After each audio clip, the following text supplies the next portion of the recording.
Hi friends, welcome back to our channel Madhu blogs అండి 7545. ఇప్పుడైతే egg పులుసు అనమాట చేసేది. అది చాలా అంటే చాలా రోజుల తర్వాత, ఆల్మోస్ట్ ఒక 1 year అయినట్టుంది. చెప్తే నమ్ముతారో నమ్మరో తెలియదు కానీ 1 year అయినట్టుంది. మా అత్తమ్మకు వీడియో తీస్తున్నా అనేసి సైలెంట్గా డీసెంట్గా చేస్తుంది మా అత్తమ్మ. ఎందుకంటే ఆ వీడియోస్ నచ్చదు కాబట్టి మామూలు బలవంతంగా తీసేస్తుంది. నా వీడియోలు ఏంటో, నా కర్రీస్ ఏంటో, అసలు నా ఏంటో అర్థం కావట్లేదండి.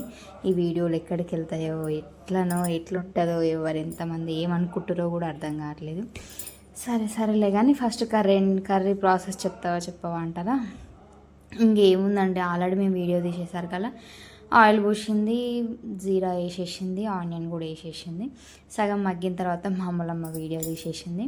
అయితే నాకు ఇక్కడ ఒకటి అర్థం కాలేదు. అదేంటి అంటే, నేనైతే ఎగ్ పులుసు వేస్తే, మా అమ్మ కూడా నేనైనా సరే ఎగ్ పులుసు వేస్తే పులుసు పోసిన తర్వాత కారం వేస్తాం. మా అత్తమ్మనేమో ఉప్పు కారం వేసిన తర్వాత పులుసు పోసిందండి.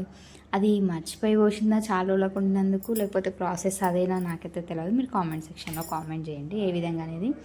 అయితే ఆల్రెడీ కారం వేసేటప్పుడు నేను తీయలేదు అనుకున్న వీడియో, అందుకే నేను కొంచెం లైట్గా వేసినట్టు వేద్దాంలే వీడియో కోసం అనేసి నేను వేస్తున్నా. అది కూడా ఫ్రాంక్గా చెప్పేస్తున్నా అనమాట. ఆ టైంలో నేను బండలు తుడుస్తున్నా, ఇంకా వీడియో తీస్తున్నాం మూలం అనేసి. నెక్స్ట్ ఏంటంటే, అది బాగా మరిగిన తర్వాత ఉప్పు, కారం, జీలకర్ర ఇవన్నీ వేసేసినాం కదా. ధనియాల పొడి, మసాలా పొడి, జీలకర్ర మెంతుల పొడి అయితే కన్ఫామ్గా వేయాలి. అట్లా వేస్తే మంచిగా చేపల టేస్ట్ వస్తుంది. ఎగ్ పులుసు అయినా పర్వాలేదు.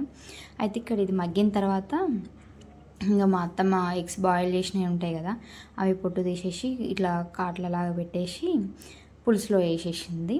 పులుసులో వేసేసిన తర్వాత అదొక మళ్ళీ ఒక 5-10 minutes తర్వాత